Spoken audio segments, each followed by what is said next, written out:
FY25 results conference call hosted by Anand Rathi Share and Stock Brokers. As a reminder, all participant lines will be in the listen-only mode, and there will be an opportunity for you to ask questions after the presentation concludes. Should you need assistance during the conference call, please signal an operator by pressing star then 0 on your touch-tone phone. Please note that this conference is being recorded. I now hand the conference over to Mr. Mumuksh Mandlesha from Anand Rathi Share and Stock Brokers. Thank you, and over to you, sir.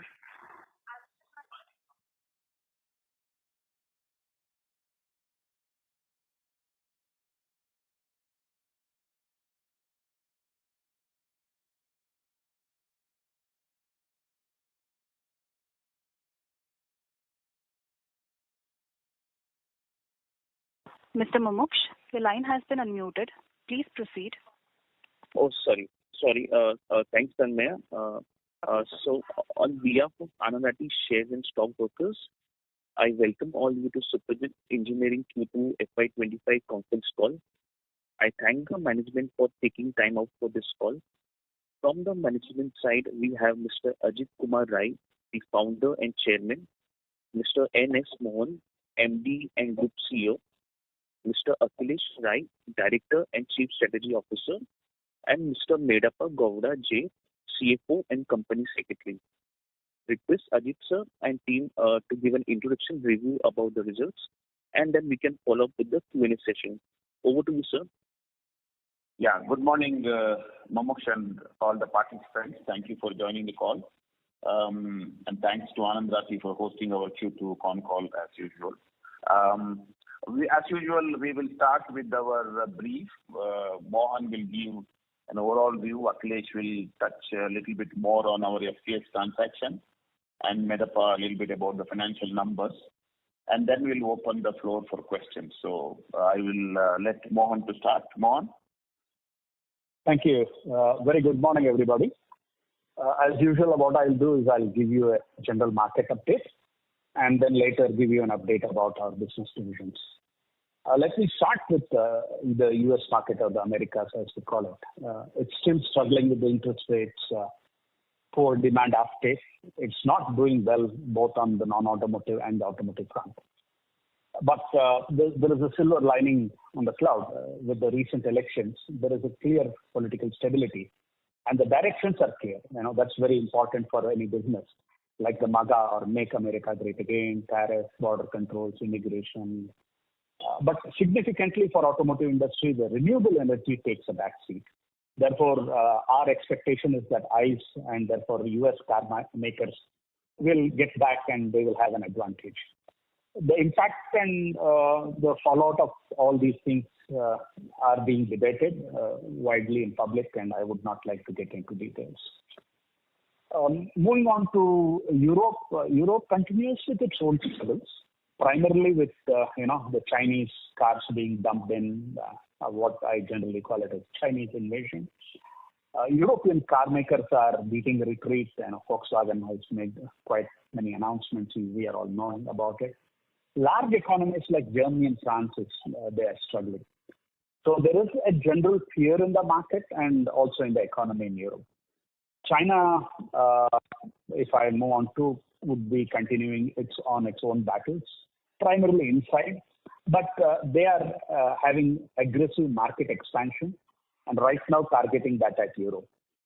Apart from these geographical, I would say, territorial issues or opportunities as we call it, the Red Sea and Panama Canal issue is still there. It continues. Therefore, our shipment times are still pretty high, shortage of containers. Therefore, it has pushed up our freight costs.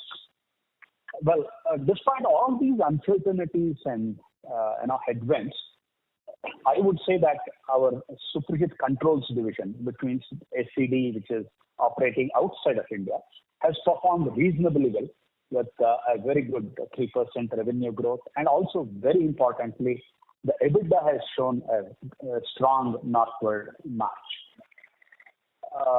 SAL, the EOU here in India, and SEU, the Europe, Suprajit Europe, Hungary, Westcon, China Lone Star, they're all doing fine, and we are all clocking new business wins there, which is pretty good for us.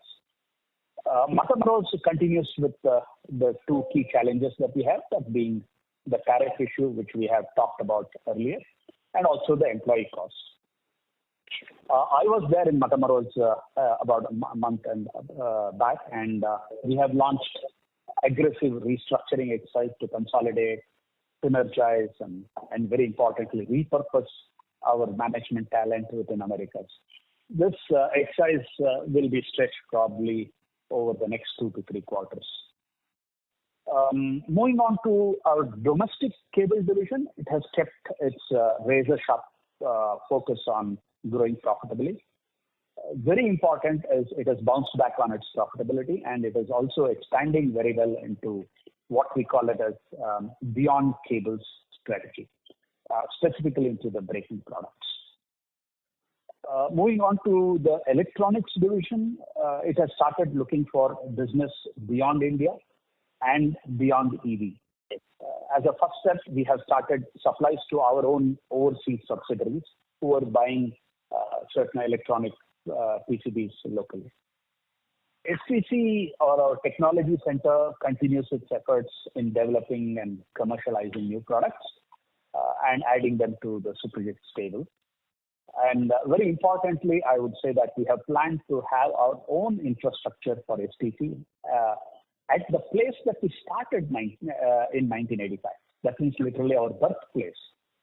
This signifies that we want to demonstrate technology as our powerhouse for a profitable growth as we expand and diversify. So with this, I would like to hand over to Akhilesh to talk about SCS. Thank you. Thank you, Mohan, and good morning, everyone. Coming to SCS, as you know, it was acquired out of insolvency. It is stage 1 of a 2-stage process. In Q2 at SCS, there was an incredible amount of work that went into just stabilizing the SCS entities and bringing them back to normalcy. We have had to airdrop multiple teams into Europe and Morocco. We've had to create parallel SAP instances, run 2 legal entities in one location.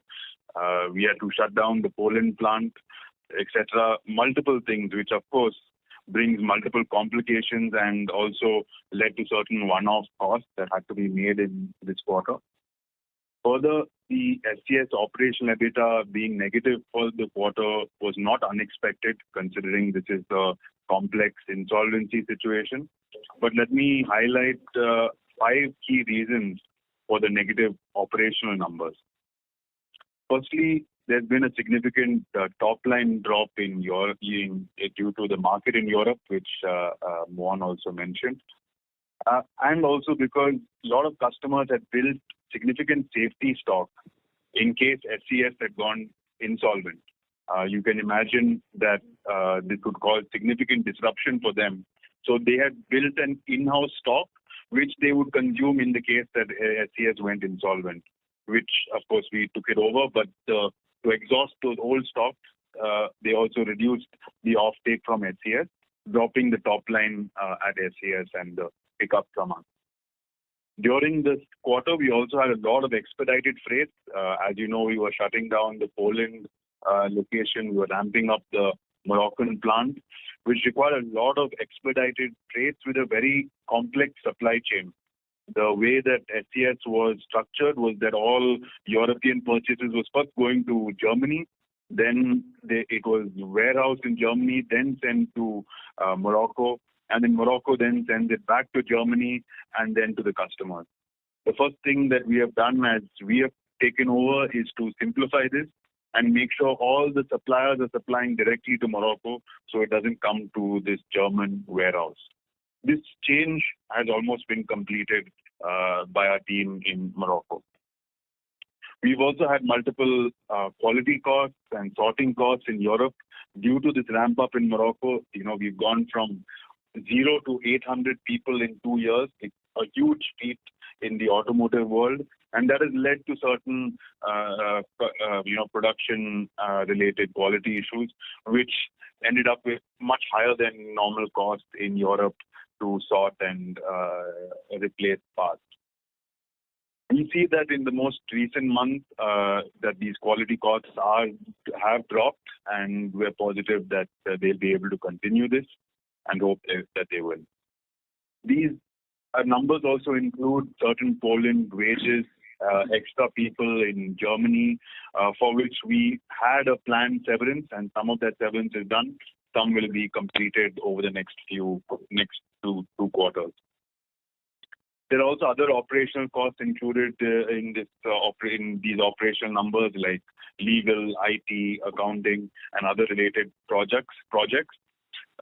Some parts of these costs will continue, and some will stop.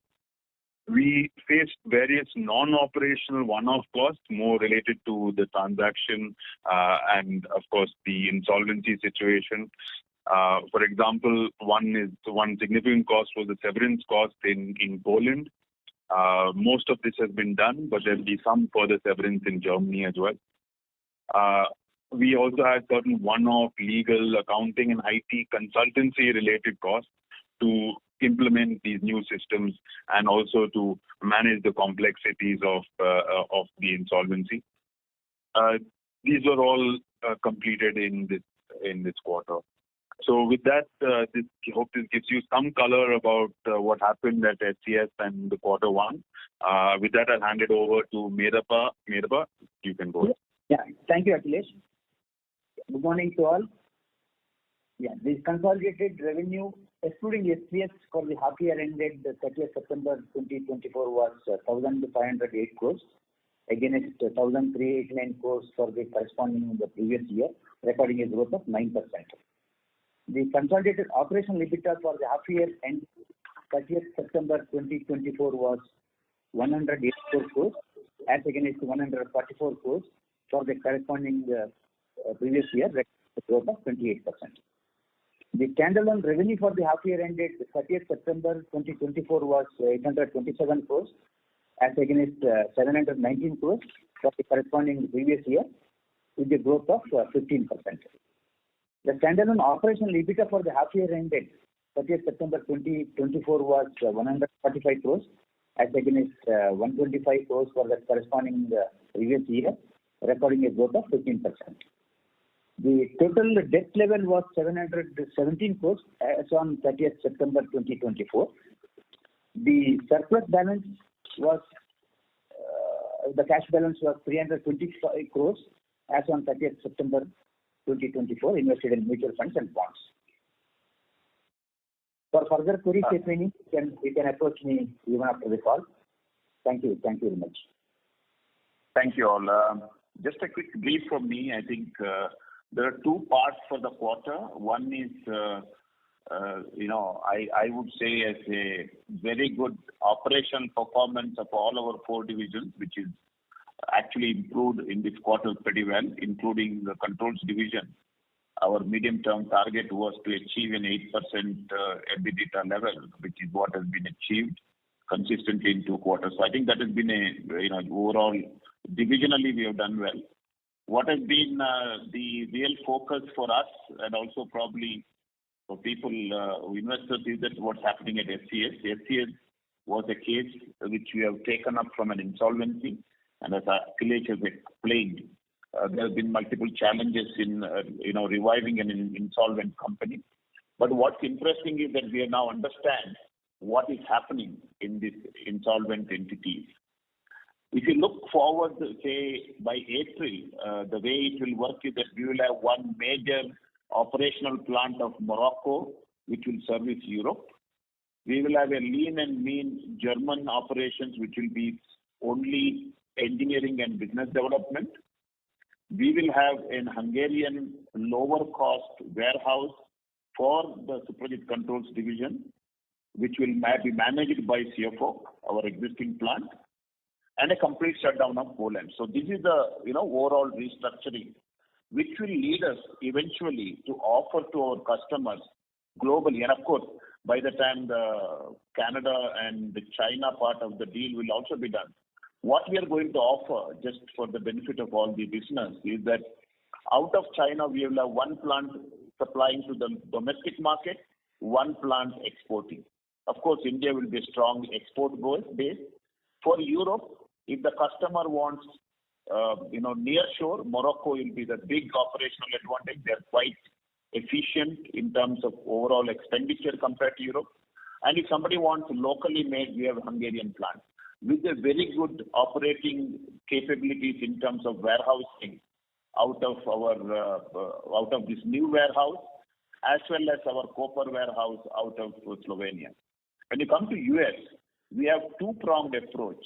One is from Canada to deliver to US, and one is from Mexico to deliver to US.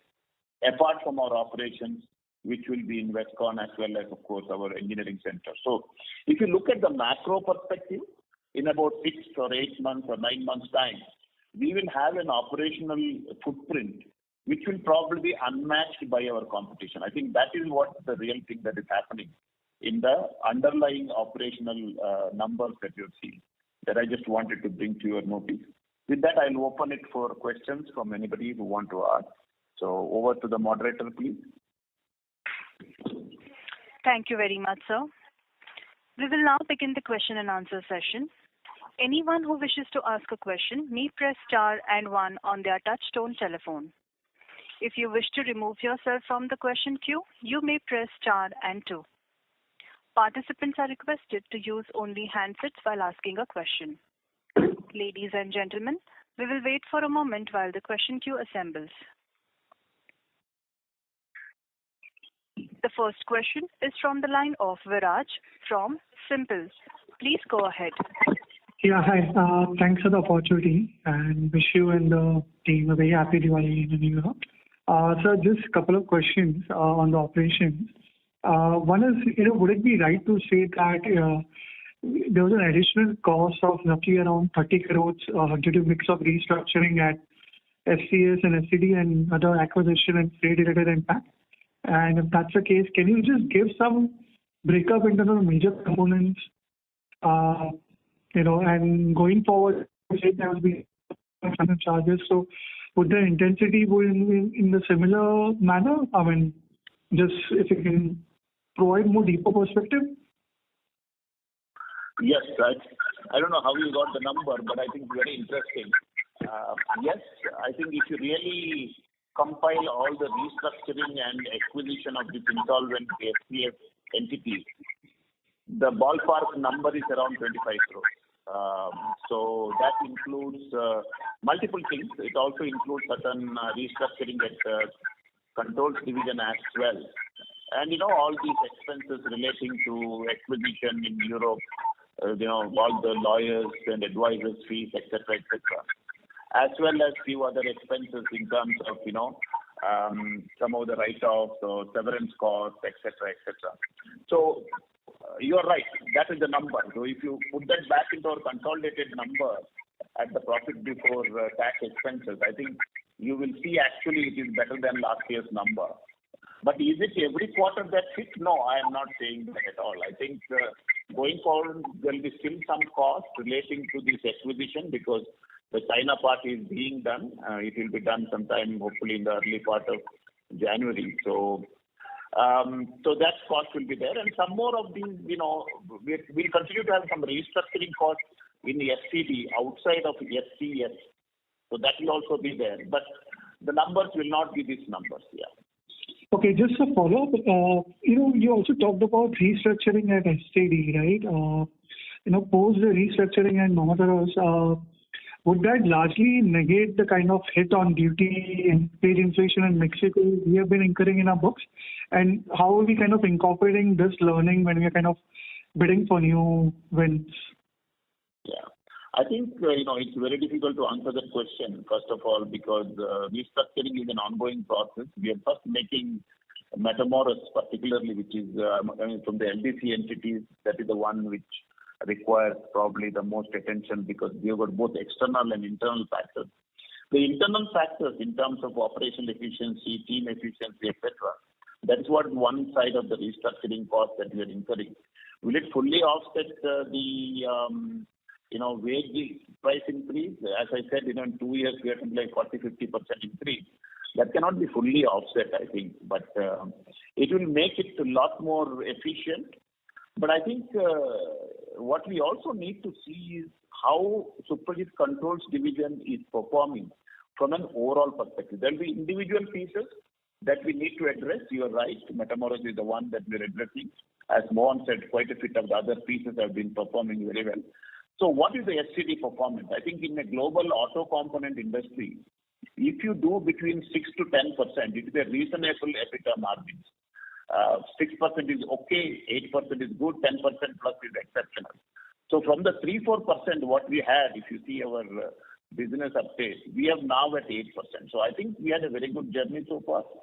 We have reached our midterm targets.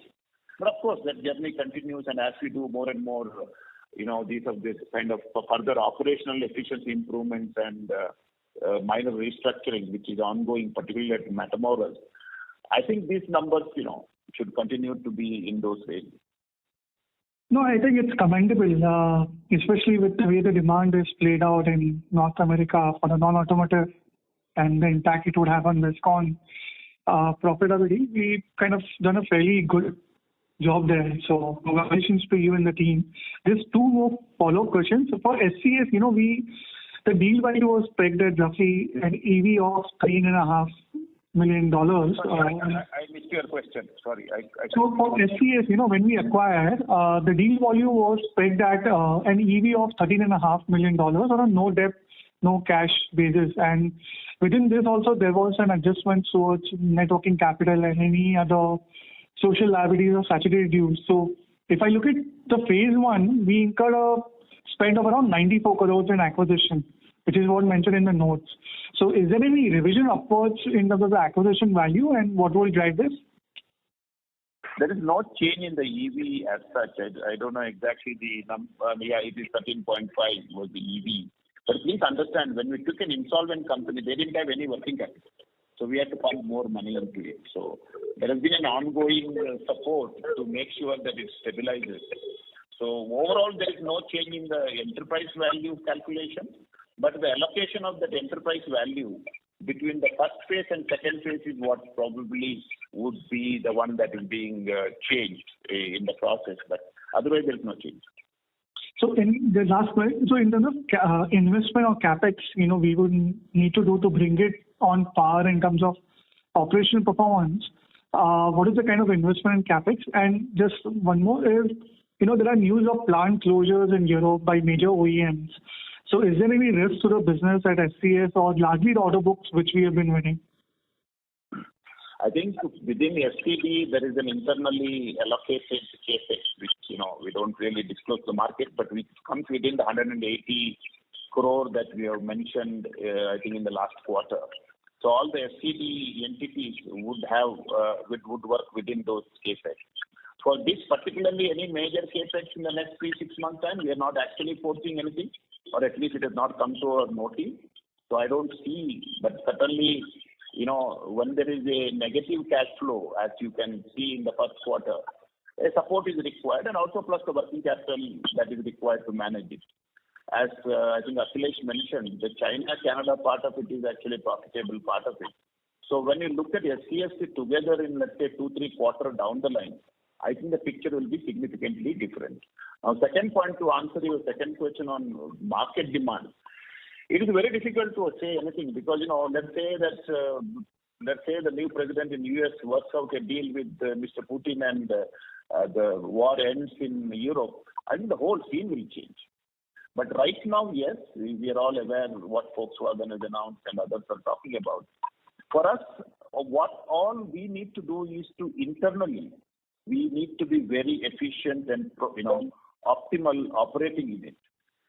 Like us, others also will suffer if the volumes drop. We should be the one with the least suffering. So when the tide turns, I think we'll be in the best place to capitalize. That's all I can say because the market is very difficult to assess at this moment. Okay, I'll come back in June. Good luck. Thank you. Thank you very much. The next question is from the line of Amit Hiranandani from Smiths Limited. Please go ahead. Yeah, hi. Good morning, team. Thanks for the opportunity. Sir, could you please explain what exactly we are doing regarding this restructuring of SCD? Yeah, okay. Mohan, will you answer on some touch upon on the restructuring of FCD? Sure. Let me just break it down into majorly two portions or 2.5 portions, if you can call it. First, I'll talk about the Americas. In Americas, you have this two entities in Mexico. One is Juarez and another is in Matamoros. So we are looking at what and how we can kind of synergize between these two and who are the common customers, etc. Then second thing is, these were all bolt-ons. That means we bought Descon, then we got LDC. So these were all bolt-ons. When they were bolted on from one piece to another piece, basically the management, there were overlaps in management. Therefore, we can do a managerial shakeup and bring in certain amount of consolidation in management. Therefore, it brings in what I call it as unity in command and unity in direction. So that is another part that we are doing. So, I think I had talked about this in the last time or so. We have kicked off what's called as max teams. These max teams are working already with each other to bring in synergies. Therefore, from a restructuring perspective, it's going to be management, structure that we are looking at. Therefore, we would be shedding some overheads. I think in addition to what Mohan has said, let me also add that in this quarter, the quarter gone by in Matamoros, we have done certain let go of people to tighten the belt. I think there will be some more work that we are going to do in that direction in this and next quarter. So that's one. Secondly, I think there's also another interesting part which probably we have touched upon but not elaborated, is our ability to do in-house manufacturing. For example, we are buying a lot of plastic parts in the US from outside, whereas Matamoros has got a large plastic molding facility. So we have brought a lot of them or bringing a lot of them to in-house. So that is one part. Secondly, for example, we are buying electronic components. I think we have made a comment in our business update that we are, insourcing to our Suprajit Electronics division. So Electronics division is starting shipment of these electronics components to our US operation. So, I'm just giving you some examples. There's a lot of these in-house restructuring of manufacturing in place and what is makes it better strategic fit for us. So that is the other side of the restructuring in terms of operation. Right. So, sir, is this restructuring of SCD is aiming to achieve double-digit EBITDA margin? And if yes, then possibly by when we can achieve this? Amit, I have said this just now. I think in global, you guys track global auto component companies as well. Between 6 to 10% is good. We started below 6, I think 3, 4 at one point. We are at 8%. I think it's a good progress. Of course, our ambition is much higher. But, they're all part of this journey. So, yes, we want to improve it further, but, we don't want to give a number. So obviously, we have our internal targets. All right. So, sir, considering the poor global situation at the moment, when do you think, sir, SCS will achieve the EBITDA break-even? Honestly, I think I'll be in a position to say in 2 quarters. Hopefully, by that time, if you have completed the SCS Canada and China part, which, as I said, is profitable, it happens, and when you combine those two together, hopefully it is EBITDA positive. But, unless it is completely done, it's a little premature for us to say that. But let me say this, what is more important is what we see so far in the numbers. We see, for example, the numbers of material cost at 50 to 55%. That we know as a cable manufacturer is a good number to be considering our multi-geographical numbers. Now, the rest of the cost, you have to bring it under control. I think that is the challenge for the operations team. And as we have done, even in Descon, with the lower volume, with the lower sales, our EBITDA is double digit. So we know how to do it. So I think knowing that our material cost is under control, I think the rest of it will fall into place over the next 2-3 quarters. Right. So, two bookkeeping question. There was some taxes paid has ended up despite the lower profits, and debt level has also increased by 23% on a Q-on-Q basis. So, wanted to understand these two things, please. Yeah, I think the taxes, for these, as you know, we have done hardly any borrowing for the transaction per se, but for the overall transaction, we have. Sorry, am I on? Am I audible? Yes, sir. Yes. Okay, sorry. So in terms of the taxes, as you know, for both our buyback and our acquisition, we have redeemed our mutual funds, which are all long-term, in nature. So obviously, that had a, as you've seen, our mutual fund numbers have come down. It's all done for these two purposes. So that had to be, the tax provision has been made for that. I think that's why you're seeing a higher tax number there. In terms of debt, no, I think for our Indian capex, I think we have borrowed some amount, some maybe 25 crores, but basically our working capital we have utilized little more for our overall operations. So that's basically why it is. So debt level, basically, just wanted to understand what is the annual repayment schedule going forward for this? I think you can take that offline with Medappa. We can provide those data. Not a problem. All the best, sir. Thank you so much for the opportunity. Thank you. Thank you very much. The next question is from the line of Priyaranjan from HDFC AMC. Please go ahead. Yeah, thank you.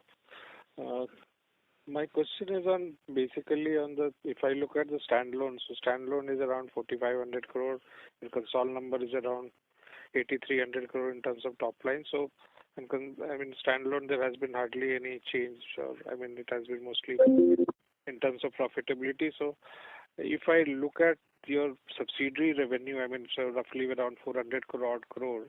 So 400 odd crore, what is the sustainable margin? Do you think can happen? Once all the restructuring, etc., is done at the EBITDA and PBT level? Yeah. The aim is to go to double digit. As I said, right now, I think basically it basically is the controls division, I think. So typically the margins that is outside of India is between 6 to 10%. We were at 3-4%. We crossed 6% last year, and I think now we are at about 8%. Of course, the aspiration is to go to 10%. I think that is what we would like to do for a period of time on FCD. But with the SCS happening, it will be probably delayed by another few quarters because SCS restructuring itself is a separate operation. Okay, and secondly, with the SCS acquisition, so how much additional top line is going to come from if those two plants happens probably in the Canada? Yeah, from the next year, yeah. Yes. For the next, I think, full financial year, because this will be a little bit, bolt-on pieces this quarter and next quarter.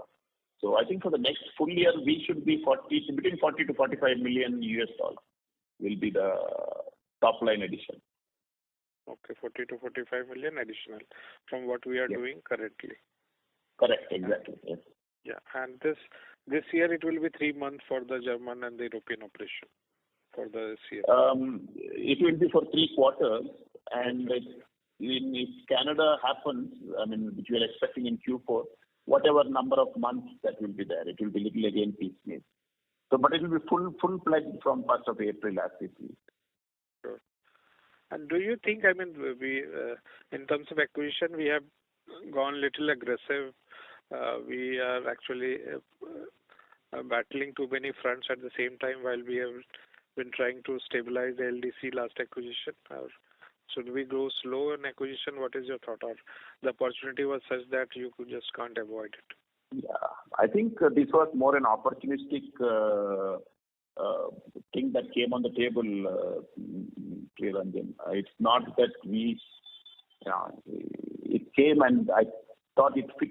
We all felt that it was good fit for us in terms of our overall global footprint. Just as I said, both onshoring, close shoring, low cost options. We are now providing that full capabilities to customers. And I think that is the real background why we were interested and serious about SCS. Now that we have done that, I don't think we have any plans to do any, such cable asset acquisition, because I think our footprint is, complete in most sense. So that is one part of it. But on the NPC, I think excepting Matamoros, which was partly outside of our influence, all the entities have stabilized. As I said, STD today is generating 8% EBITDA, which is considered decent in international numbers.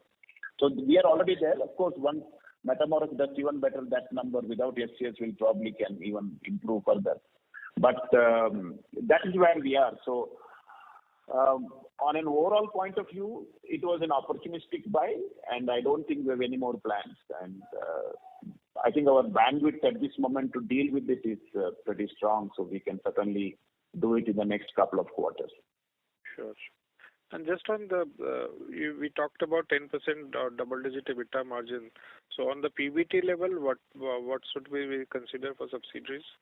I have no answer. I'll have to do some back-of-the-envelope calculation, I think, but we could probably have another call to see whether we can, get certain data on this. Sure. Okay. No problem. Thank you, sir. All the best. Thank you. Thank you very much. The next question is from the line of Mumuksh Mandlesha from Anand Rathi Share and Stock Brokers. Please go ahead. Thank you. Sir, just on continuing on the SCD, sir, when we see last year number at PAT level, there was still a loss at a 6% EBIT margin.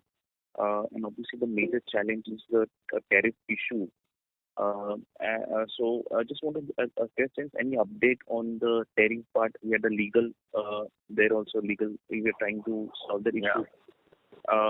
Because to turn the PAT, I think that would be key for that margin. So any update on that, sir? Mohan, will you answer that on the legal issue?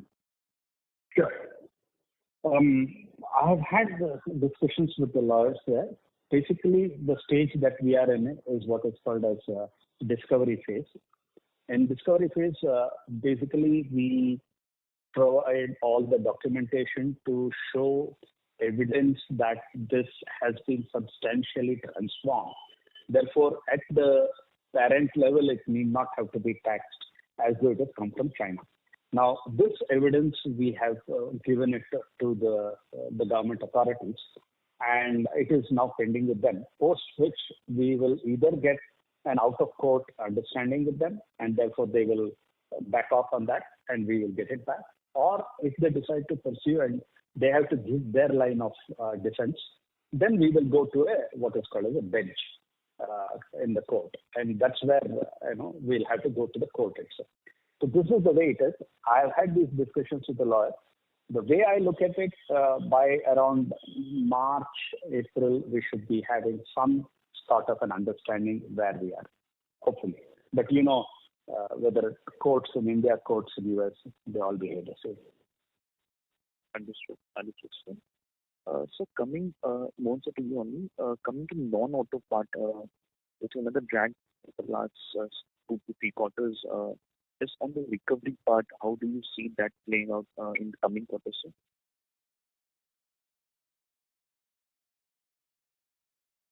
Is the question to me or? Yeah, go ahead, Mohan. You can answer that. Yeah. Okay. See, let me split that into 2 portions. One is called as what we call it as a green season, another is called as a white season. Okay. So these are generally how we classify it.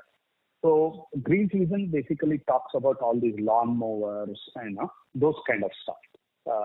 Whereas white season is all about snow throwers, snow.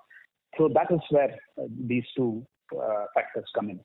Now, what has happened is all these if you look at the supply chain, there are what is called big boxers in US. These big boxers go and order on the OEMs, and the OEM then pull the parts from us. So that's how it happens.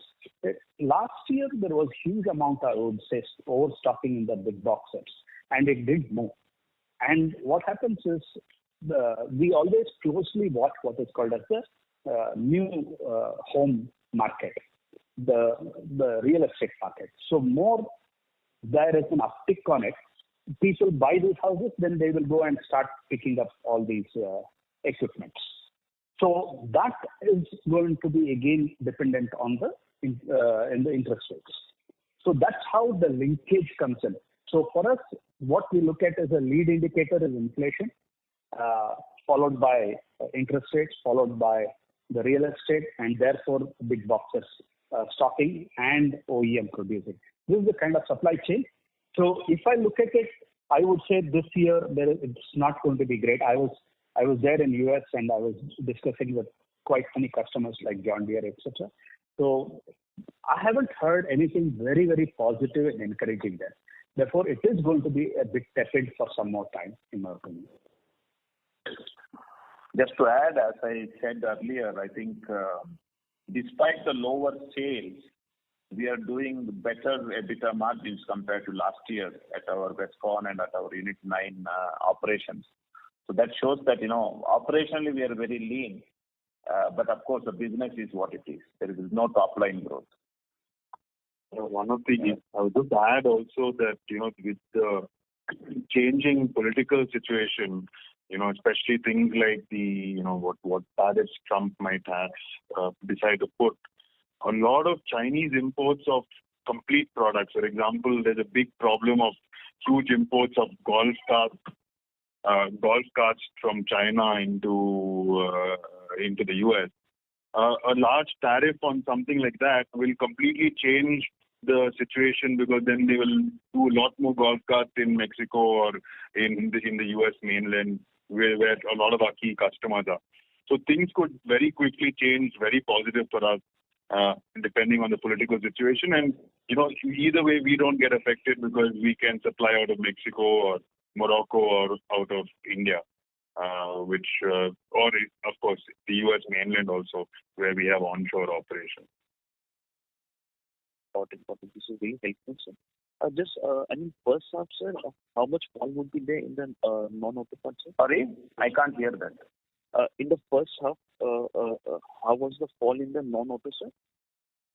How much is the fall, is it? I think if you see our pie chart, I think it shows compared to last year, when we had, I think, something like 19%, I think, was non-automotive. In the first half year number, it's only 16%. So our top line has grown by almost 10% on consolidated basis. But our market, as an individual pie chart share, it's only 16% of that. Okay. Compared to 19% last year, yeah. Understood, sir. So lastly, on the electronic division.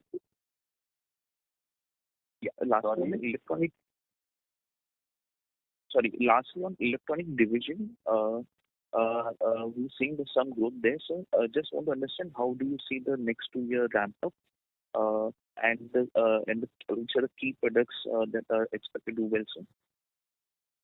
I think I think Mohan, will you answer? I'll also give a point later on. Yeah.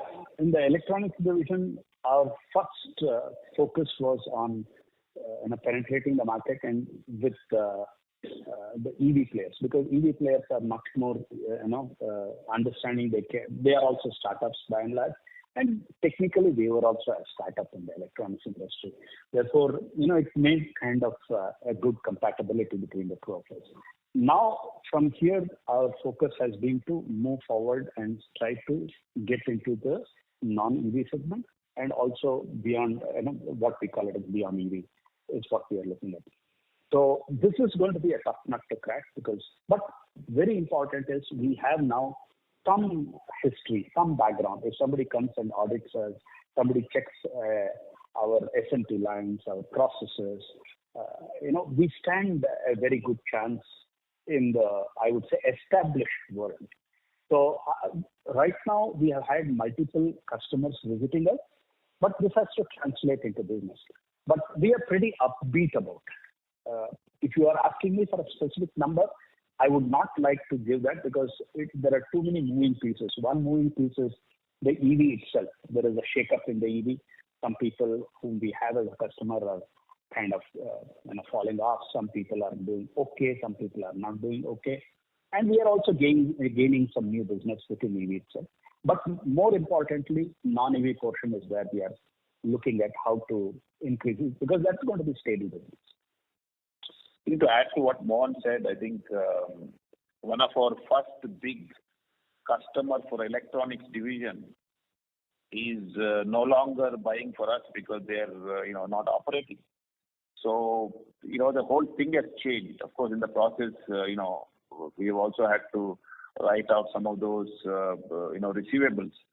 But we have been only last year at this time we are only from the electronic division supplying to EV guys. But today, one major ICE OEM is become second largest customer to us for the electronics division, and another large OEM ICE manufacturer is becoming a customer, and we are starting to do delivery sometimes too. So what I'm saying that the whole thing is changing. But I can also say this: I think electronics division will continue to be our fastest growing division.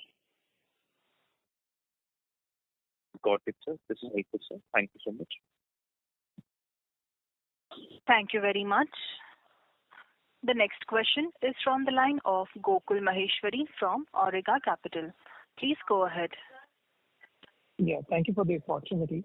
My one question is that, sir, when you are able to complete the acquisition of SCS and you are able to offer nearshore, onshore, and offshore, and you are putting all the equation together, what growth can you actually achieve on a sustainable basis over a 2-3 year frame?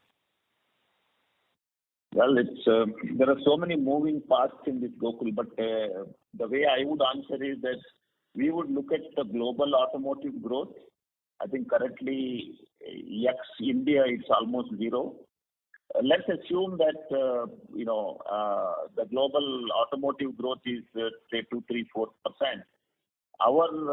We will be not successful unless we do a 5 to 10%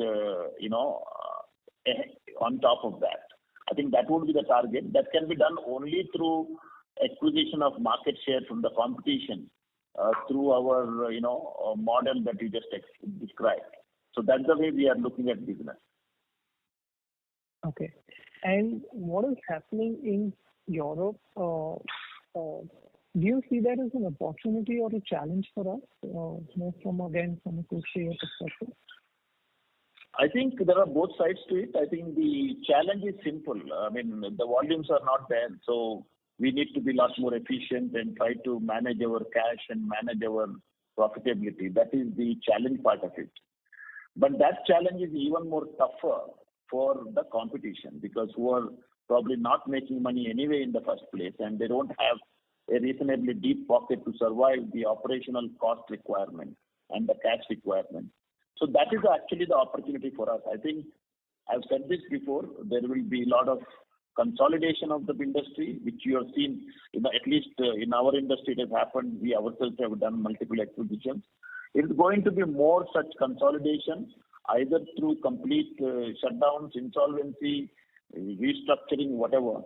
In the process, I think customer will look at people having the supply chain footprint that we just described.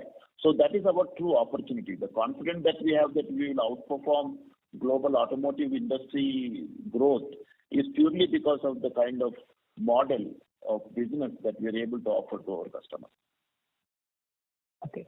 And lastly, just on the domestic cable business, the margins year over year have come off a bit.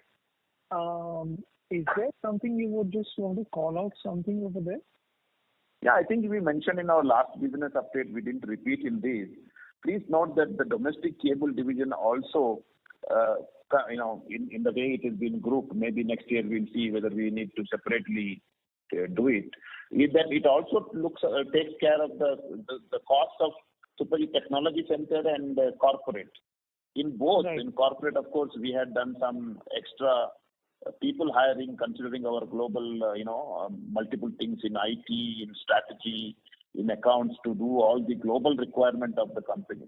So that corporate cost has gone up. And STC, from the last year, I think maybe we are 40, 50 people. Today we are 120 people. So that cost is all sitting on DCD. So that number is, if you take those numbers out, actually DCD is doing exceptionally well. Right, sir. Great. Thank you and all the best. Thank you. Thank you very much. The next question is from the line of Aditya from Securities Investment Management. Please go ahead. Yeah, hi. Thanks for the opportunity. So my question is on Phoenix Lamps.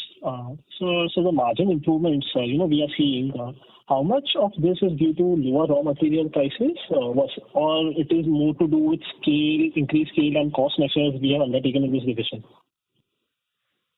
Mohan, will you answer that? Yeah. It is not attributable to only one item. It is both what we call as the material cost portion. And again, material cost portion has got two subdivisions into it. One is the consumption itself. That means the reduction of scrap, better consumption, better formulations, etc. Second thing is what we call as the price, the basic price itself.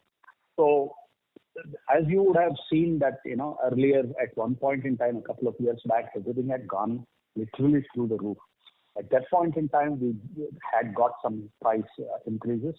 And at the same time, we had gone on aggressive, I would say, material consumption, conservation efforts. I think that's all paying off now.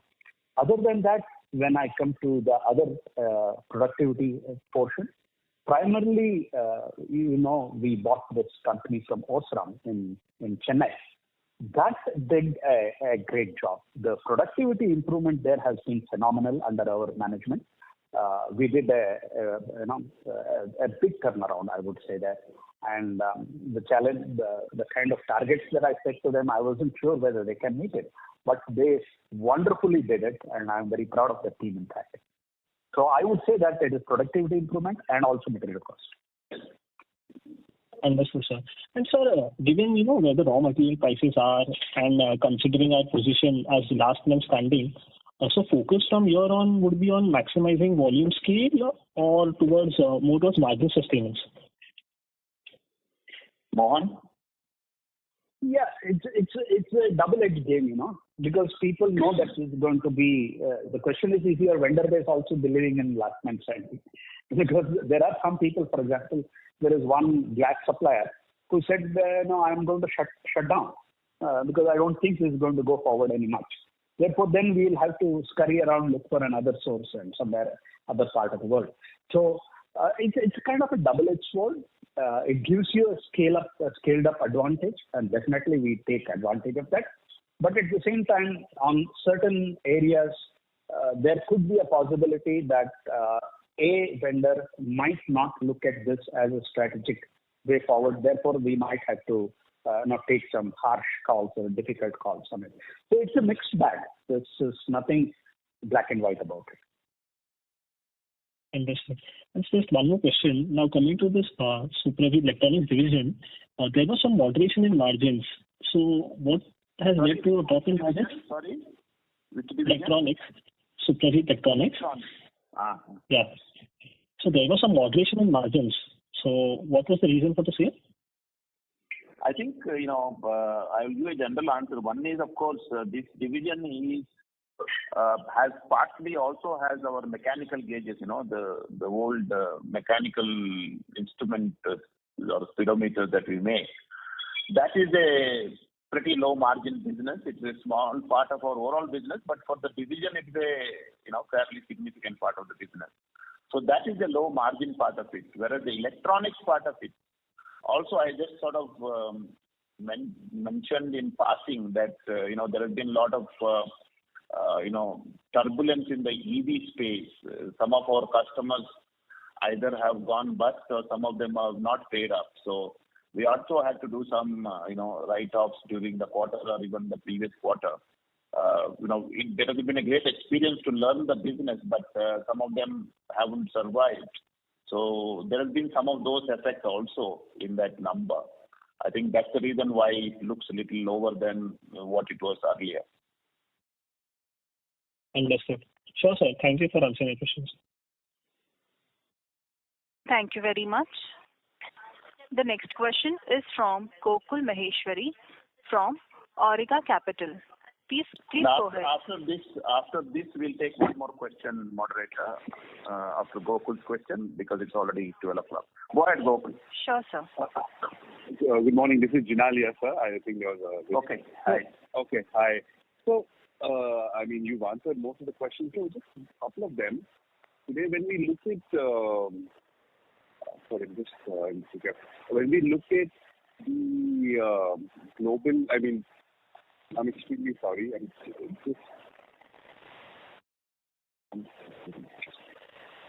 think that question just out of my mind. I'll take the second question first.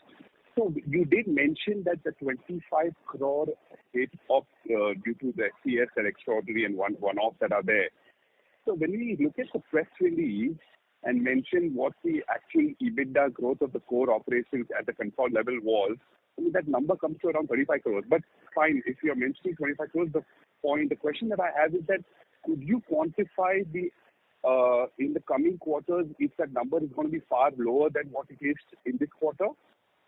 Is that possible? I think I did mention, I think in the earlier question itself that, this one-off of 25 CR is not going to be continuing every quarter. No, it isn't. Okay, fair.